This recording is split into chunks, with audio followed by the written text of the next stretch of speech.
दोस्तों, देश में इस समय कोरोना वायरस विकराल रूप लेता जा रहा है। दिन बीतने के साथ कोरोना के आंकड़े बढ़ते ही जा रहे हैं। देश की राजधानी दिल्ली और मुंबई में कोरोना की वजह से लगातार हालात खराब होते जा रहे हैं। दुनिया भर के वैज्ञानिक इसकी वैक्सीन तलाशने में दिन रात लगे हुए हैं, लेकिन अभी तक इस वायरस का कोई पुख्ता तोड़ तलाश नहीं पाए हैं। हालांकि वैक्सीन तो कई बन चुकी हैं, लेकिन वो भी अभी क्लिनिकल ट्रायल के दौर में चल रही हैं। लेकिन इन सब के बीच भारत की एक फार्मा कंपनी ने कोरोना की वैक्सीन बना लेने का दावा किया है। ये वैक्सीन पूरे तरीके से स्वदेशी है। खुशखबरी यह है कि इस वैक्सीन को इंसानों पर आजमाने की अनुमति मिल गई है। यह अनुमति drug controller general of India यानी कि DCGI ने दी है।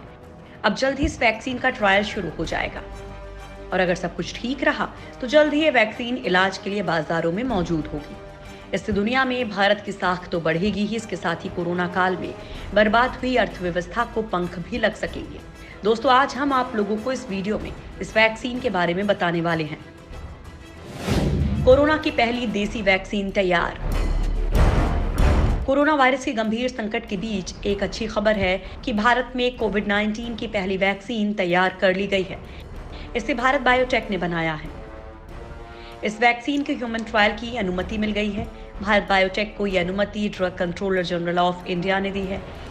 कंपनी की माने तो भारतीय चिकित्सा अनुसंधान परिषद यानी कि ICMR और नेशनल इंस्टीट्यूट ऑफ वायरोलॉजी यानी NIV के साथ मिलकर उसने कोविड-19 के लिए भारत की पहली वैक्सीन को सफलतापूर्वक विकसित किया है। कंपनी ने इस वैक्सीन को नाम दिया है कोवाक्सिन। कंपनी ने अपने बयान में कहा है कि अगले महीने से इस वैक्सीन का इंसानों पर परीक्षण शुरू हो जाएगा। कंपनी ने यह भी कहा कि corona virus strain SARS-CoV-2 strain को पुणे स्थित NIV में अलग किया गया और बाद में भारत बायोटेक को दिया गया। जुलाई में शुरू होगा वैक्सीन का ह्यूमन ट्रायल। भारत बायोटेक का वैक्सीन बनाने में पुराना अनुभव है। इससे पहले कंपनी ने पोलियो, रेबीज, रोटावायरस, जापानी एन्सेफेलाइटिस, चिकनगुनिया और जीका वायरस के लिए भी वैक्सीन बनाई है। कंपनी ने प्री क्लिनिकल स्टडीज और इम्यून रिस्पांस की रिपोर्ट सरकार के पास जमा कराई है।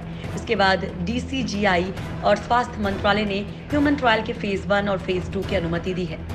इसके साथ ही पूरे देश में जुलाई महीने में इस वैक्सीन का ट्रायल शुरू होने जा रहा है। कोवाक्सिन भारत में बनाई गई पहली वैक्सीन है। इसे तैयार करने में ICMR और NIV ने बड़ी भूमिका निभाई है। DCGI ने ट्रायल की मंजूरी मिलने में अहम रोल अदा किया है। भारत बायोटेक के अध्यक्ष और प्रबंध निदेशक डॉक्टर कृष्णा एल्ला के मुताबिक रिसर्च एंड डेवलपमेंट टीम के प्रयासों का ही नतीजा है कि ये काम पूरा हो पाया। देश में इस समय कोरोना वायरस की रफ्तार अपने चरम पर है। देश में इस समय कोरोना संक्रमितों की संख्या 5.5 लाख से ज्यादा हो चुकी है। आलम यह है कि रोज करीब 18,000 संक्रमित मिल रहे हैं। माना जा रहा है कि कोरोना की रफ्तार देश में अभी और तेज होगी। ऐसे समय में भारत की किसी कंपनी को वैक्सीन तैयार करना बड़े ही गर्व का पल है। अब इस वैक्सीन का जल्द ही ट्रायल शुरू होगा और हो सकता है कि इस साल के अंत तक ये वैक्सीन बाजार में उपलब्ध हो जाए।